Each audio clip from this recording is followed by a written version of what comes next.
how do you do it? Should more leaders be in psychotherapy? Should they be mountain climbing? What are the mechanics of changing a limitation? I mean, after all, if it's your own limitation, presumably, you put it there. You're probably attached to it on some level. Well, unconsciously maybe, but let's just talk about how it happens. People are not one way. We are a reflection of the states we're living in. When you're in a frustrated state, an overwhelmed state, a tired state, your brain processes completely differently than if you're in a passionate state, whether you're feeling determined, whether you're feeling committed, whether you feel completely resolved. So learning to change the leader's state, learning how to change your own state. Because, people, one of the silliest questions I get asked is, you're not really that happy, are you? You have bad days, don't you? Of course they have, bad times. But I don't have bad days anymore, and it's not BS, it's because I've trained myself like an athlete to go in these peak states so often that they're just natural for me. It's like building a muscle. So it's not like I'm so smart or I'm just so positive. It's just like, why would I waste my time stressing out? I have a 90-second rule. I'll stress for 90 seconds, but stress is not going to solve it. Let me put myself back in a different state. And so the way I do that is I use my body. Because I've done this with athletes for decades, with billionaire businessmen. If you see somebody gets in a slump of some sort, great athlete, Paul Tudor Jones, one of the greatest financial traders in the history of the world, I've coached him for 22 years. When I came to see him, this is a man who made 200% in 1987 when the stock market had its biggest single crash in a day, percentage-wise still. He made 200% for his clients, more money than anybody could dream of. Then he went to the moon and he went down to earth and then he lost money. So I was brought in to turn him around. Well, how do you turn a guy like that around? Yeah. I watched him. His shoulders were down. He was breathing like this. He's sitting like this the whole time because he'd been through these failures and it started to get stored in his body. Now in this state, this man is a genius, couldn't do it. So I watched films when he was at his best and he's like standing up and he's doing this. He's, this is what I'm gonna do, sell this, make this happen. And the movement, the intensity, the way he used his face. And so I showed him a video of himself today and showed him a video when he was at his best. And I said, what do you notice? He was like, those are two different people. I said, yes, but we can get back to this guy by just using the body first. Trying to use your mind, you'll go in circles. But I've been teaching for years that a radical change in your body instantly changes your biochemistry. 38 years I've taught it. 2 years ago at Harvard, they did a study, scientifically proven what I've been teaching all these decades, where they call it power postures. Yeah, the Wonder Woman stance. Yeah, standing like Wonder Woman or Superman for 2 minutes. Yep. Or like you see a guy that's like this, pulled back like that for 2 minutes, literally increases your testosterone in your biochemistry within 2 minutes by 20%. It drops cortisol by 18%, which is the stress hormone, and increases your chance of taking a more risky behavior, which is what's required of a leader, by 33%. 2 minutes. Now that's just standing a certain way. I show people use their voice, their body, their movement, which is 10 times more dynamic than just a stiff stance. And when you change your state, your mental, emotional state, you change your performance. Haven't you had times when you have can't remember how to spell a difficult word like the, or your own email really or something tired, like that? Can't remember like what your it is. Cousin's name. Yeah, exactly. Yeah. And then you've had times where you're in the flow where after you do something, you're like, I did that. I don't know how I did it, but I did it. Absolutely. I was in the flow. Well, you're the same person. The only difference is state. So training yourself to be in a peak state every day. I mean, you think about like a great businessman. Think of a great entertainer like Elton John has been around in rock and roll for what, 40, how many years is it? 40 years? 70s, yeah. Yeah, I mean, it's mind-boggling. And most people still like some sample of his music. Well, he's got to have days when he gets up to entertain, when he thinks, if you make me sing that Daniel song one more time, I'm going postal, right? But he never does. Every single time he's in that same beautiful state. That's not because he's naturally like that. He's trained himself to do that. Like a great athlete trains himself. That's what leaders have to do. The state of the union, the state of the company is the culture. And the culture starts at the head. Whoever that leader is, their state impacts everybody else. So training yourself to be in that peak state is the key to it all. I think ferocity of spirit is critical for everybody, but we all have it. It's like a muscle. Do we all have it? Yeah, we do. Courage unused, though, becomes weaker.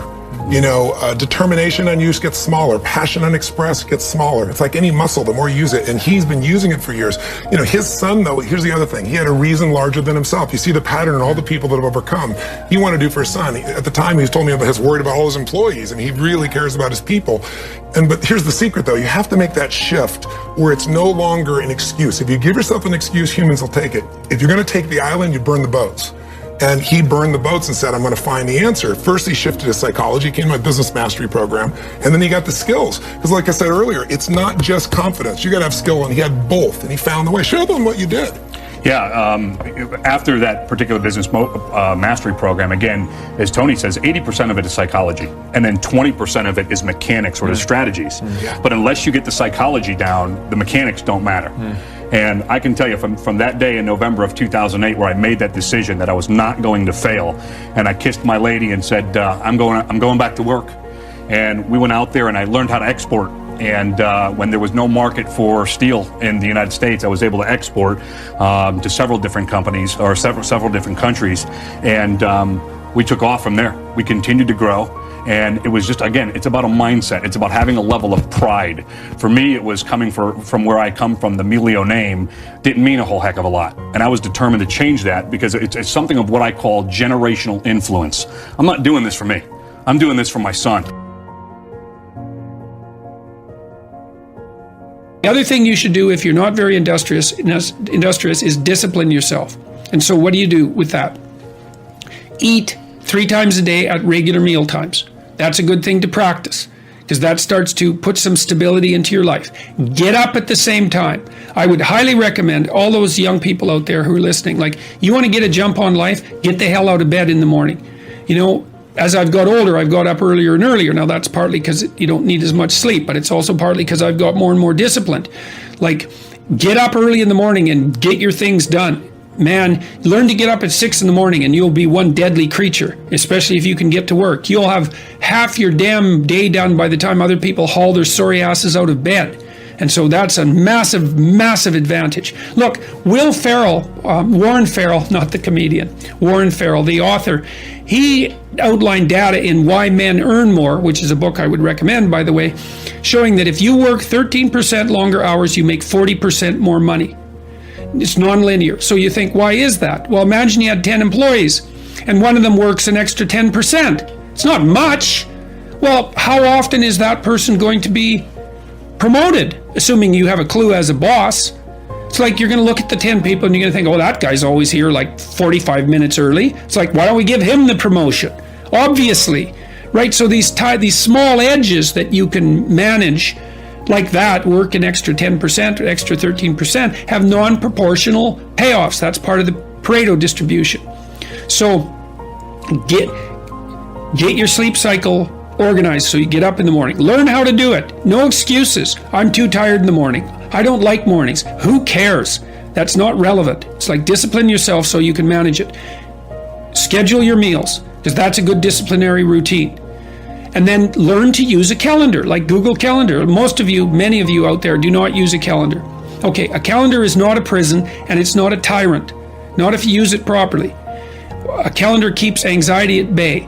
It makes sure that you do what you need to do, which is important because otherwise you fall behind. But if you use it properly, it also helps you plan what you want to do. So I could say, well, lay out your damn calendar and design the days you would like to have. That's what your calendar is for. So you can put in all sorts of things in there you want to do and that would be good for you. And that's a really good way to start being more industrious. Make a plan. You need a plan for 3 years. You need a plan for the next year. You need a plan for the next 6 months. You need a plan for the next 3 months. You need a plan for the week.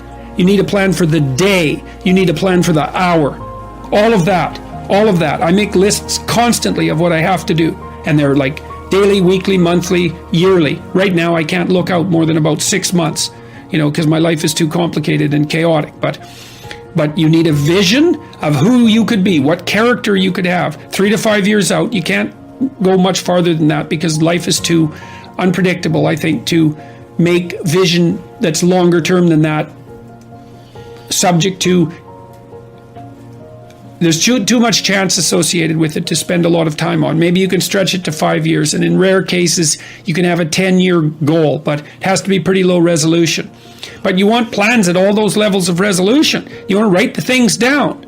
And because what are you going to do? You're going to stumble around and get what you need? You're going to stumble around and be useful to other people? And it's useful to be useful to other people, you know. They want to work with you then. They want to do things with you. They want to have you around. They trust you. They open up opportunities for you. And if you stumble around like you're blind, you're not going to get anywhere. And then you're going to suffer. And then you're going to be bitter. And then you're going to be cruel. So that's hell. That's a bad outcome. The most important conversation you'll ever have is the one you have with yourself. You wake up with it, you walk around with it, eventually you'll act on it. And my self-talk was the most disgusting self-talk of all time. So the sewer of my mind, like I said, you have to go back in there and fix things. A lot of us are afraid, like right now, 20 years ago, you wouldn't find me on this show. I was too embarrassed to tell you I stuttered, I lied, all these different things, getting beat up, getting bullied, whatever happened.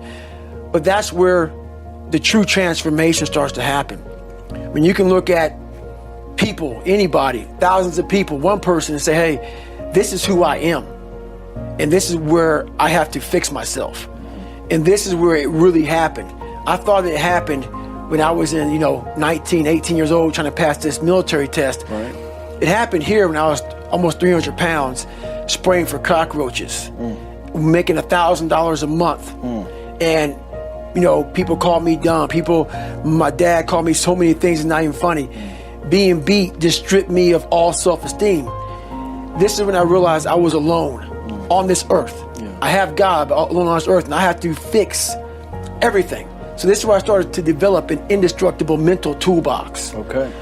So I came home one night after spraying for cockroaches at Ecolab, and literally I was praying at Steak and Shake, and I would go across the street to 7-Eleven. I had a 45-minute commute home. So I worked from 11 o'clock at night to 7 o'clock in the morning. Okay. I had a 45-minute commute home.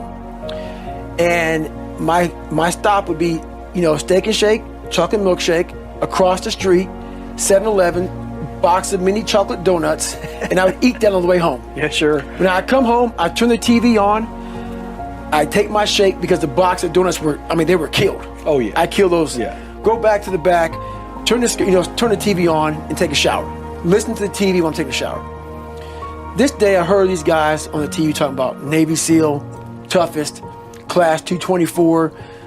So I heard stuff about Navy SEALs.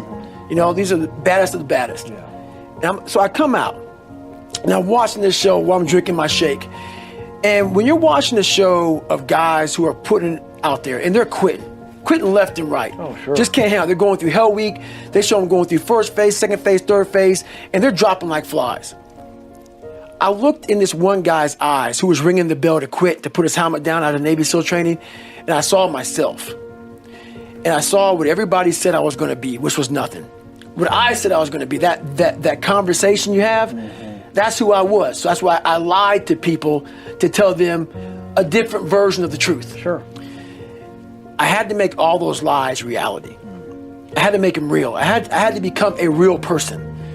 So that's when I put in my mind that I'm going to go to the toughest military training on the planet. And where it has the most water, the thing I was scared of the most, I had to go back. So a lot of us run away from our fears. Sure. And we box ourselves in to a lifestyle of this is all we can do. Right. 'Cause I'm afraid of everything outside this box. Yeah. So I'm comfortable inside this box.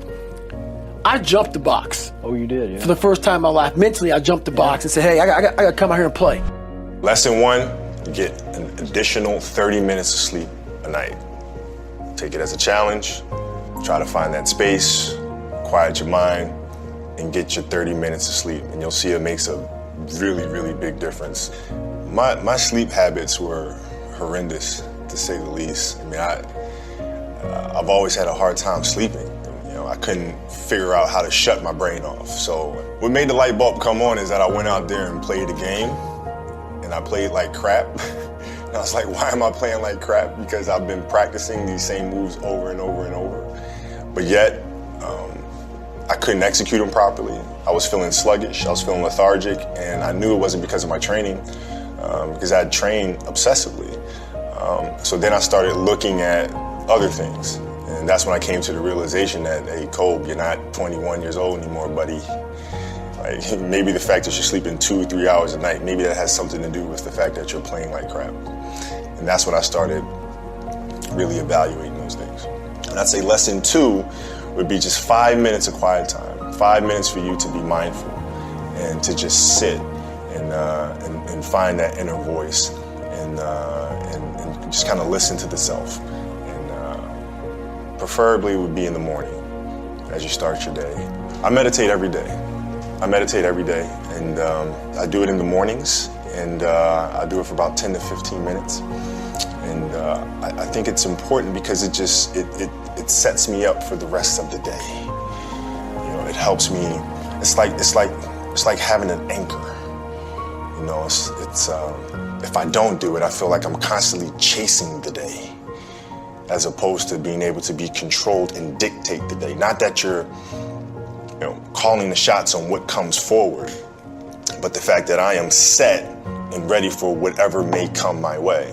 You know, I have a calmness about whatever comes my way and a poise, and that comes from starting the morning off with meditation. For me, it's really just listening to my inner self. I mean, that's basically it. Like you sit in silence and you just allow these thoughts to come forward, and you get a chance to observe the self and things that may be lying beneath the surface that if you don't have that time to sit quietly on your own, you'll never pay attention to. You know, because if you think about it, like, you know, the reality is we're paying attention to so many things that are going on around us. We're constantly taking selfies, we're constantly taking pictures to post on Instagram and all these other things, and we're constantly observing everything that's around us, but we don't take the time to really observe what's going on inside of ourselves. And that's what meditation is for me. In 2000, we had a new head coach that came to the Los Angeles Lakers by the name of Phil Jackson. And Phil was just coming off of winning 6 championships with the Bulls. And he was really big on mindfulness and really big on meditation. And it wasn't an option for us. So we'd sit in our film room and he'd turn the lights out and we would meditate as a group. And he'd teach us mindfulness. And it really connected with me because he was teaching mindfulness through something that I was extremely passionate about, which was the game of basketball. So it was told through the lens of, this is going to help you here. And so I had this curiosity about it. And that was my introduction to meditation. And then seeing the poise that we played with, the fact that we can be in a hostile environment with fans yelling and screaming and, you know, pressure situations, and it having no effect on us because we were never too high, never too low. We were just in the moment and felt very secure in who we were. And that was my introduction to meditation. I had a great experience, which really I learned a lot about meditation through this experience. I was on a jet ski, and I took the jet ski out in the ocean, and I just kind of sat, and I just let the current just take me wherever it was going to take me. And I really saw a lot of meditation through that moment because I wasn't trying to control the moment. I wasn't trying to force myself upon the waves and dictate where I was going to go. I just let the waves take me there. And there was a lot of peacefulness involved in that.